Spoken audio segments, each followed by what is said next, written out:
Hello students, जय हिंद। मैं हूं आपका इंस्ट्रक्टर प्रदीप कुशवाहा, जो आज फिटर की क्लास लेकर आया हूं। Second year volume 2 of 2 trade theory fitter second year volume 2 of 2 की क्लास है ये। और हम लोग 2 ऑफ 2 वर्जन पढ़ रहे हैं। 2 ऑफ 1 हम लोगों ने 1 ऑफ 2 उसको हम लोगों ने समाप्त कर दिया है। तो 2 ऑफ 2 में हम लोग मॉड्यूल 2 पढ़ रहे हैं, जिसमें हम लोग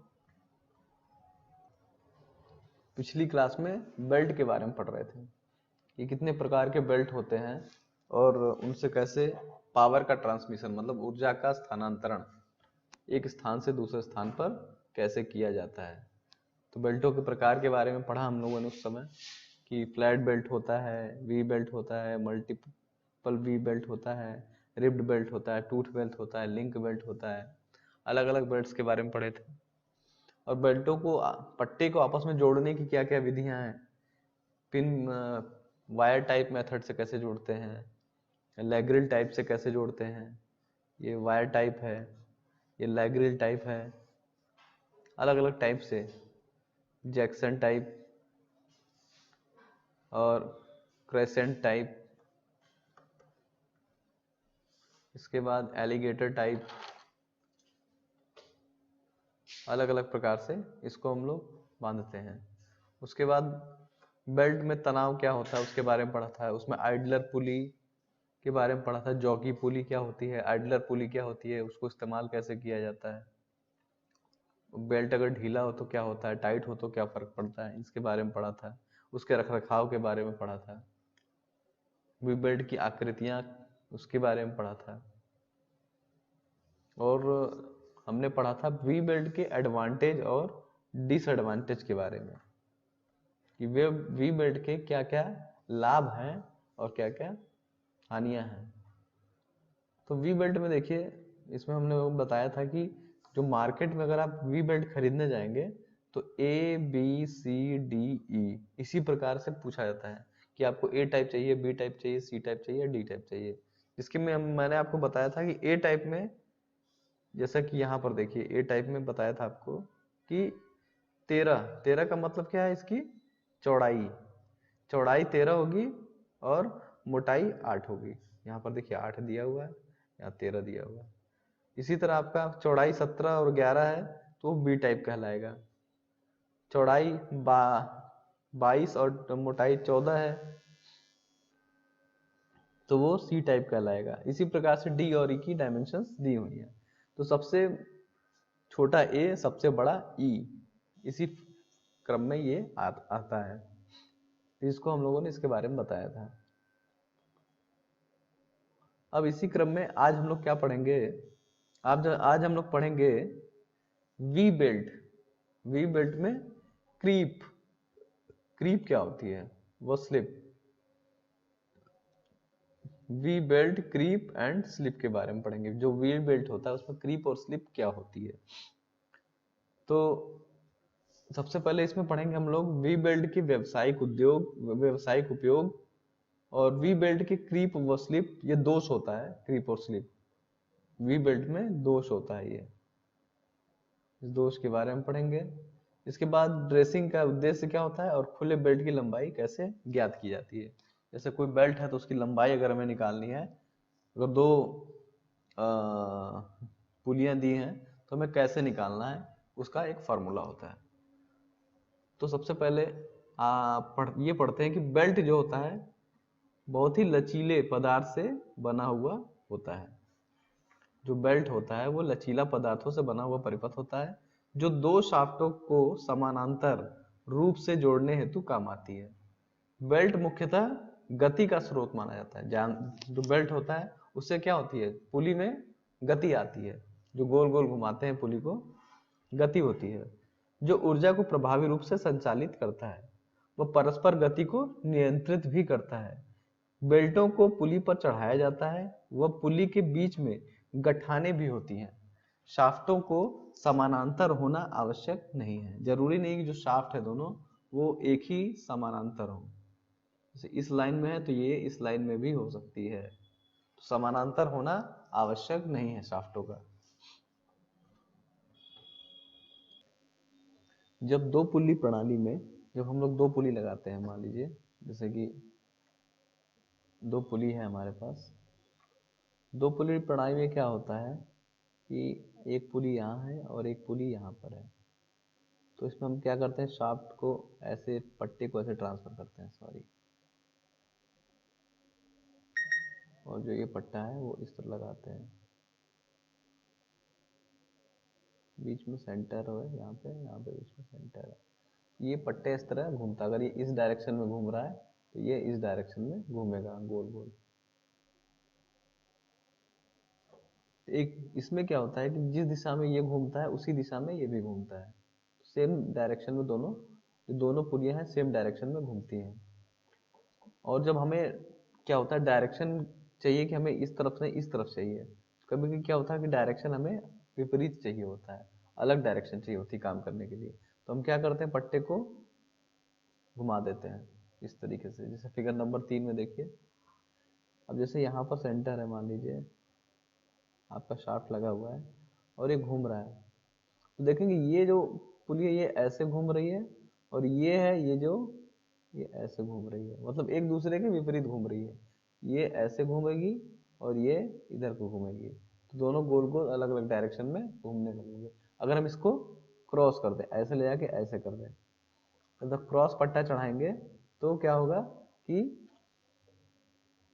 जो डायरेक्शन है वो अलग अलग दिशा में हो जाएगी। आपने गांव में देखा होगा क्रॉस पट्टा चढ़ा के भी अलग अलग दिशा में घुमाया जाता है।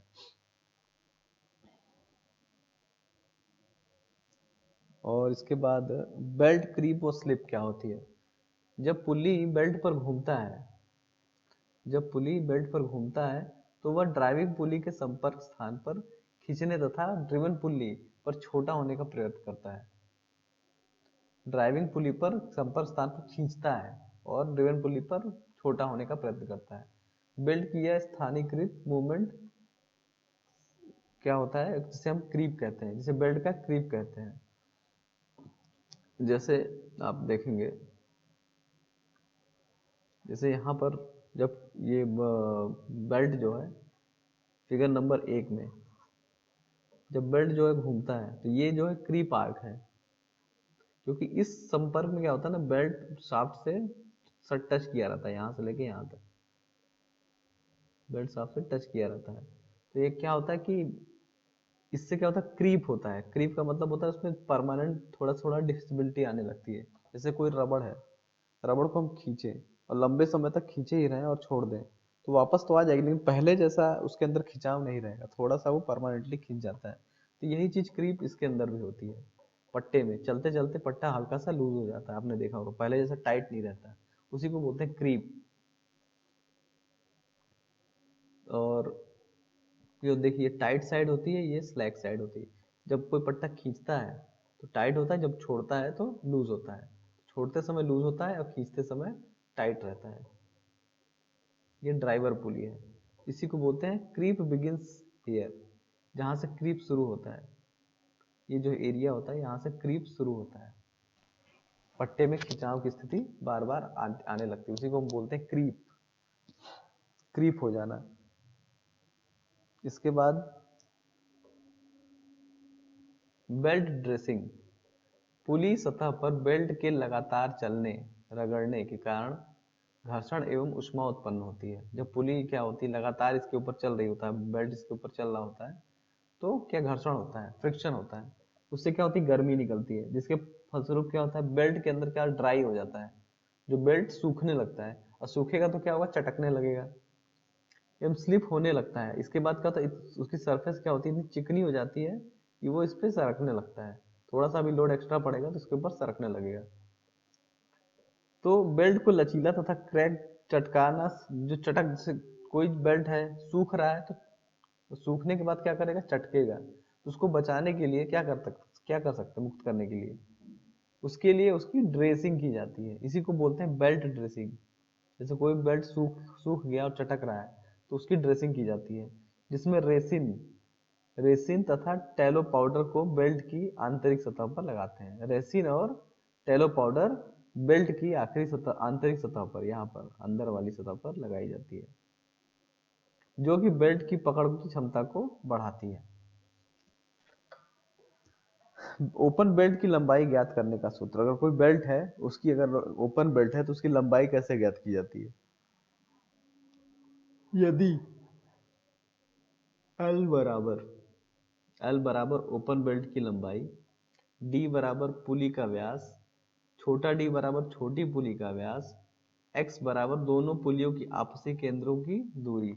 दो पुली का केंद्र की दूरी मतलब ये होती है, ये मान लीजिए ये इसका सेंटर है, ठीक है, नंबर 2 में देखिए, और ये इसका सेंटर है, तो यहां से लेके यहां तक की जो x दूरी है इसी को बोलते हैं दोनों पुलियों के बीच की दूरी। तो सूत्र क्या होगा, अगर हमें ओपन बेल्ट की लंबाई निकालती है तो L बराबर हो जाएगा D प्लस डी, मतलब छोटा d बड़े पुली का व्यास छोटी पुली का व्यास बटा 2 गुणा 3 सही 1/7 प्लस 2x। ये सूत्र है, ये लंबाई, पट्टे की लंबाई निकालने का सूत्र है। इसी सूत्र के हिसाब से कोई भी बेल्ट की लंबाई निकाली जाती है। ये किस कंडीशन में, जब बेल्ट जो है नॉर्मल इस तरीके का हो, इस तरीके का बेल्ट हो तो इसकी लंबाई इस तरीके से निकाली जाती है। अब क्रॉस बेल्ट ड्राइव हो, मतलब अगर बेल्ट ऐसे चल रही हो, क्रॉस बेल्ट ड्राइव हो, तो उस कंडीशन में बेल्ट की लंबाई ज्यादा होगी, तो वो कैसे निकालेंगे? तो क्रॉस बेल्ट की लंबाई LC से डिनोट कर दिया इन्होंने, C, और C क्या है, बड़ी पुली की परिधि, और छोटा c मतलब छोटी पुली की परिधि। R बराबर क्या है, छोटी पुली की त्रिज्या, सॉरी ये बड़ी पुली की त्रिज्या, और ये R छोटी पुली की त्रिज्या है। X बराबर दोनों पुलियों के केंद्र के बीच की दूरी। तो LC कैसे निकाला जाएगा? LC, तो LC का सूत्र देखिए यहाँ पे, C/2 मतलब बड़ा C, बड़े वाले पुली की क्या है, पुली की परिधि, परिधि क्या होता है, पाई R स्क्वायर, जो भी इसका, बड़ी पुली की परिधि बटा 2 छोटी पुली की परिधि बटा 2 plus 2 under root x square plus r का स्क्वायर। तो ये फॉर्मूला होता है आपका, क्रॉस बेल्ट ड्राइव अगर चला रहे हैं तो उसकी पट्टे का साइज ज्ञात करने का, कि हमें कितना बड़ा पट्टा चाहिए होगा, ये आपको पता होना चाहिए। एक्स डायरेक्शन पता होना चाहिए, दोनों के सेंटर के बीच की दूरी पता होनी चाहिए। स्टेप्ड ड्राइव, यहां देखिए क्या होता है, स्टेप्ड ड्राइव, जब मशीन के स्पिंडल को अलग अलग स्पीड पर चलाना हो तो वहां पर स्टेप्ड कोन पुली का प्रयोग किया जाता है। इस पुली में 3 या 4 स्टेप बने होते हैं। पुली एक दूसरे के विपरीत फिट होती है। पुली में जितने स्टेप्स होते हैं उतनी स्पीड प्राप्त की जा सकती है। यह ओपन बेल्ट ड्राइव की तरह ही होता है। फिगर नंबर 4, फिगर नंबर 4 में देखिए, जिसमें क्या होता है कि एक होती है ड्राइवर पुली, ड्राइवर मतलब समझ रहे हैं ना, जो सीधे मेन मोटर से कनेक्ट होती है, जो मोटर से चल रही है इलेक्ट्रिसिटी से, और दूसरी ये पुली ड्रिवन पुली, जो इसके द्वारा ये चल रही है। तो जब भी इसकी स्पीड को बढ़ाना है या घटाना है तो हम लोग पट्टे की स्थिति को बदल देते हैं। जैसे स्पीड को अगर कम करना है तो हम लोग क्या करेंगे, पट्टे को नीचे कर देंगे, इस वाले पर कर देंगे, और इस वाले पट्टे को इस पे चढ़ा देंगे, तो स्पीड क्या है, कम हो जाएगी। स्पीड बढ़ानी है तो पट्टे को इस पे चढ़ा देंगे और इसको और छोटी पुली पे कर देंगे। उसी प्रकार और स्पीड बढ़ानी है तो पट्टे को इस पे चढ़ा देंगे और इसको इस पे चढ़ा देंगे।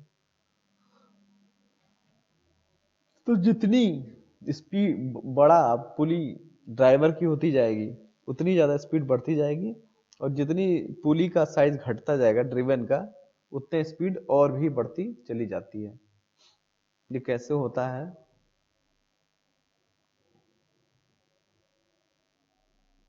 स्टेप्ड पुली देखिए कुछ इस प्रकार की होती है, और देखिए इसको अगर चेंज करना होता है, इसको ढीला कर दिया और इसको, मतलब हमें जब स्पीड को घटाना और बढ़ाना हो एक ही स्थान पर, तो ऐसी जगहों पर हम लोग स्टेप्ड पुली का इस्तेमाल करते हैं, स्टेप्ड कोन पुली। ये देखिए टाइट कर दिया, तो जो भी एडजस्टमेंट करना होता है छोटे से बड़ा, अगर जैसे कि पुली का व्यास, अगर जो ड्राइवर पुली है, अगर ड्राइवर पुली जैसे ये जो है ये ड्राइवर पुली है, जो ड्राइवर पुली का अगर हमें यहाँ पर देखिए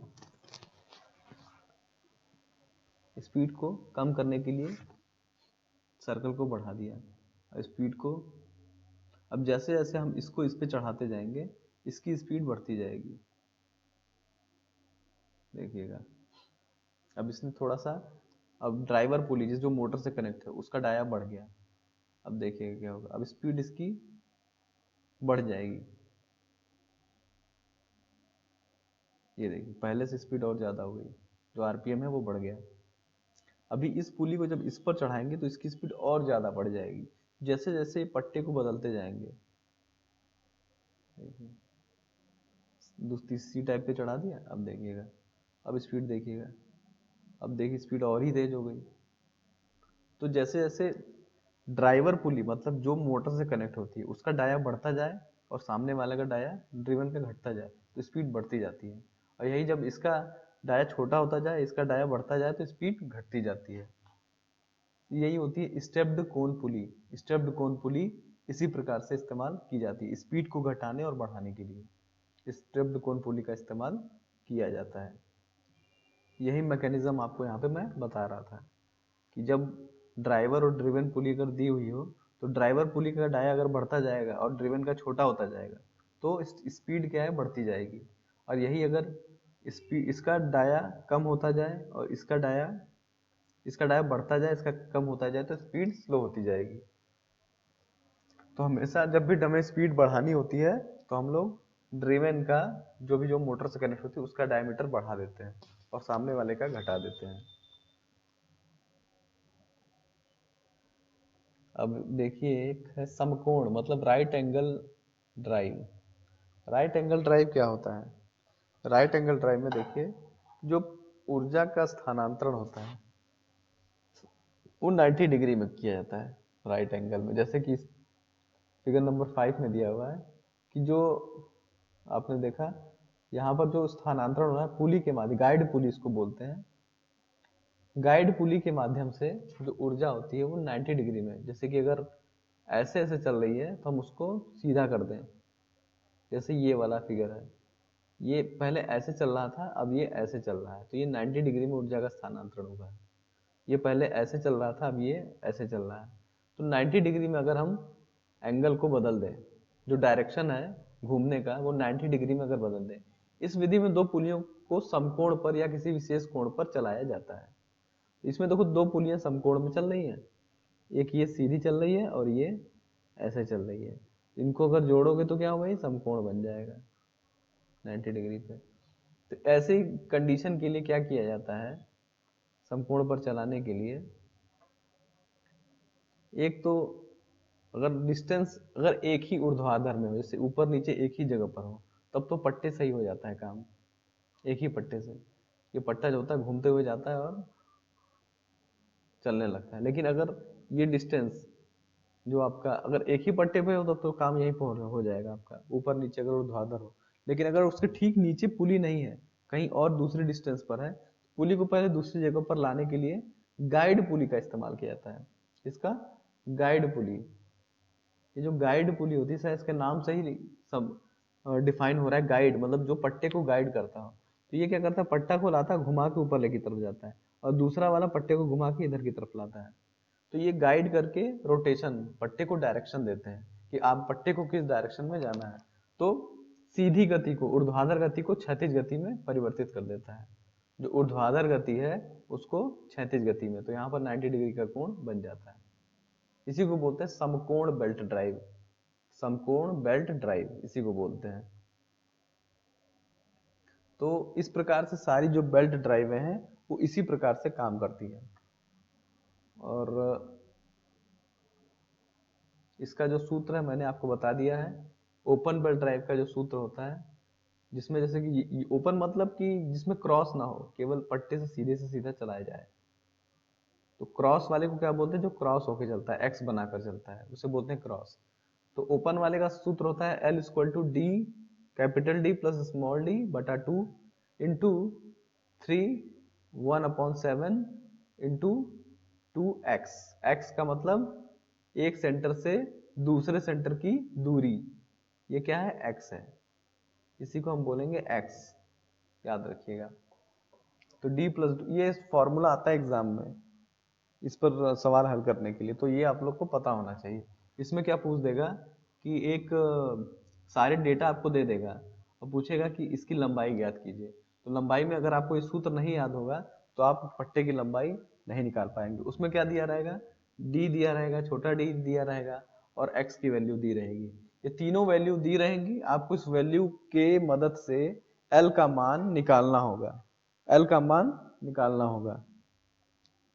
उसी प्रकार क्रॉस बेल्ट ड्राइव में एल का मान निकालने के लिए आपका सारे मान दिए होंगे, कैपिटल सी दिया होगा, छोटा सी दिया होगा, सी का मतलब जो इसकी परिधि है, जो परिधि है मतलब टोटल परिधि, तो बड़े पुली का परिधि छोटी पुली की परिधि दी रहेगी।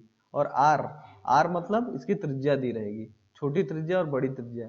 तो आपको एल का मान निकालना होगा। तो इस सूत्र की सहायता से L C equal to capital C by two plus small C by two plus two under root x square. X क्या है, एक पुली से दूसरे पुली के बीच की दूरी, x square plus r, r क्या है यहाँ पर, आर क्या है, बड़ी पुली की त्रिज्या, आर क्या है, कैपिटल आर मतलब बड़ी पुली की त्रिज्या और स्मॉल आर मतलब छोटी पुली की त्रिज्या का होल स्क्वायर।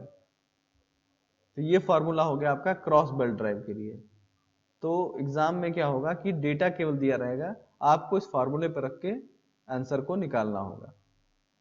तो इस प्रकार से क्रॉस बेल्ट ड्राइव हो गया और ये सिंपल बेल्ट ड्राइव हो गया। ये अभी हम लोग वी बेल्ट के बारे में पढ़ रहे हैं सारी चीजें, जिसमें वी बेल्ट के बारे में आपको पढ़ाया जा रहा है। क्रीप के बारे में हमने पढ़ लिया और बेल्ट ड्राइव के बारे में पढ़ लिया। स्टेप्ड बेल्ट ड्राइव, स्टेप्ड कोन पुली बेल्ट ड्राइव काम कैसे करती है, ड्रिवन पुली और ड्राइवर पुली किस गति से अगर काम करें, कि ड्रिवन पुली को जब हमें स्पीड को बढ़ाना हो तो ड्राइवर पुली की जो डायमीटर है पुली का उसको बढ़ा दिया जाता है और ड्रिवन की डायमीटर को घटा दिया जाता है।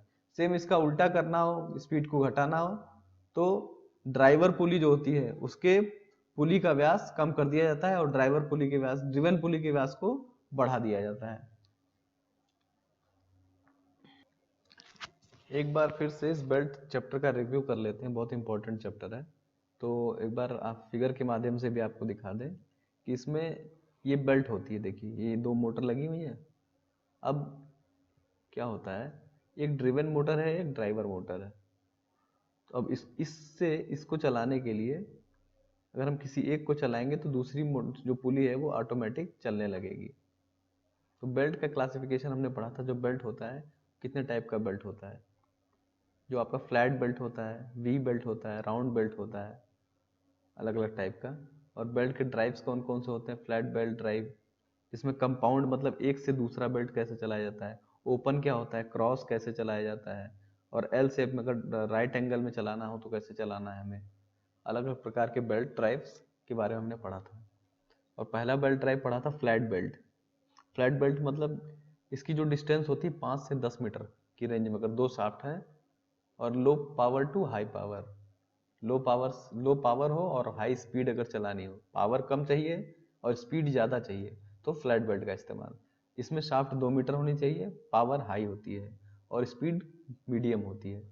इसमें राउंड बेल्ट में क्या होता है, इनिशियल टेंशन बहुत ज़्यादा होता है और वाइब्रेशन और नॉइज़ बहुत कम होता है और शाफ्ट डिस्टेंस 5 मीटर से कम होती है और हाई पावर के लिए इस्तेमाल होता है। टाइमिंग बेल्ट क्या होता है, अलग अलग टाइप की बेल्ट्स हैं ये। फ्लैट बेल्ट में ओपन बेल्ट ड्राइव, देखिए ओपन बेल्ट कैसे चलता है, एक एनिमेशन के माध्यम से आप लोग को दिखाया जा रहा है कि किस प्रकार से बेल्ट जो है आपकी काम करती है।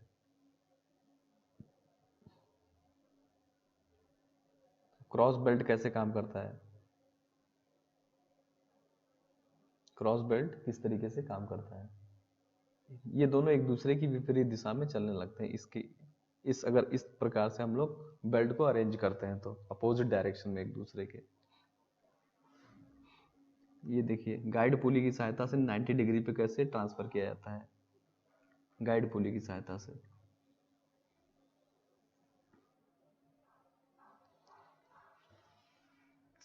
कंपाउंड बेल्ट ड्राइव मतलब ड्राइवर पुली से दूसरी ड्राइवर पुली फिर उससे तीसरी को दिया जाए, इसको बोलते हैं कंपाउंड। वर्किंग प्रिंसिपल देखिए क्या होता है, ये ड्राइवर पुली जो मतलब बेसिक सोर्स से घूम रही है, और ड्रिवन पुली, ड्राइवर पुली ड्रिवन पुली को घुमाती है, ड्राइवर पुली ड्रिवन पुली को घुमाती है। ये बेसिक वर्किंग है। तो जो हिस्सा खींच रहा होता है वो टाइट होता है, जैसे खींच रहा है टाइट है, जहां से छोड़ रहा है वो लूज है। जो हिस्सा खींच रहा है, जो ड्राइवर पुली जो हिस्सा खींच रही होती है वो टाइट होता है नीचे से, और जो चीज छोड़ रही होती है वो हिस्सा लूज होता है। तो ड्राइवर पुली ड्रिवन पुली को अपनी पावर से सर्कुलेट करती है, रोटेट कर कर चलाती है। क्रीप इन बेल्ट, जब बेल्ट को लंबे समय तक हम लोग चलाने लगते हैं तो बेल्ट में एक परमानेंट थोड़ा सा डिफॉर्मेशन आ जाता है। जैसे कोई बेल्ट आप यूज करते हैं तो स्टार्टिंग में बहुत टाइट रहती है, लेकिन जब चलते चलते वो बेल्ट थोड़ी सी ढीली पड़ जाती है, उसी ढीलेपन को हम लोग बोलते हैं क्रीप। बेल्ट का थोड़ा सा ढीला पड़ जाना, उसी को बोलते हैं क्रीप।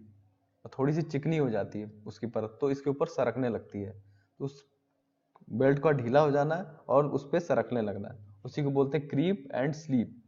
ये दोष होते हैं बेल्ट के, क्रीप एंड स्लीप।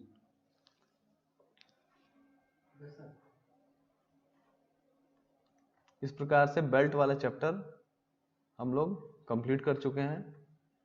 अब इससे संबंधित आने वाले वीडियोस में हम लोग मल्टीपल चॉइस क्वेश्चन के माध्यम से सारे सवालों को हल करेंगे। तो आप लोग इसको पढ़ लीजिएगा, बहुत ही सिंपल है। आप लोग अपने घरों में देखेंगे चारा बालने वाली जो मशीन होती है वो फ्लैट बेल्ट से चलती है, और छोटी दूरी पे कोई चलती है तो उसमें वी बेल्ट का इस्तेमाल होता है। तो घरों में ही बहुत सारे उदाहरण हैं आपके, जो बेल्ट के माध्यम से आप बेल्ट का जो ट्रांसमिशन है आप लोग देख सकते हैं। जब भी जैसे गेहूं धान की दवाई हो रही है तो उसको पीटने वाली जो मशीन होती है वो भी फ्लैट बेल्ट से चलती है। तो अलग अलग प्रकार के बेल्ट का उपयोग पावर ट्रांसमिशन के लिए किया जाता है। तो आई होप आज का वीडियो आप लोग को समझ में आया होगा, और इसमें कुछ है भी नहीं ज़्यादा समझने के लिए। बस 2 सूत्र दिए हैं, इस सूत्रों को आप लोग अच्छे से रट लीजिएगा, ये एग्जाम में पूछा जाता है सबसे ज़्यादा। इसी के आधार पे मल्टीपल चॉइस क्वेश्चन में आप लोगों को सवाल हल करने पड़ेंगे, उसमें आंसर 4 ऑप्शन दिए होंगे, चारों ऑप्शन का हल इसी सूत्र के माध्यम से आप लोग को निकालना होगा। तो स्टडी करते रहिए और एग्जाम की तैयारी करते रहिए। आज का वीडियो हम लोग यहीं पे समाप्त करते हैं। जय हिंद।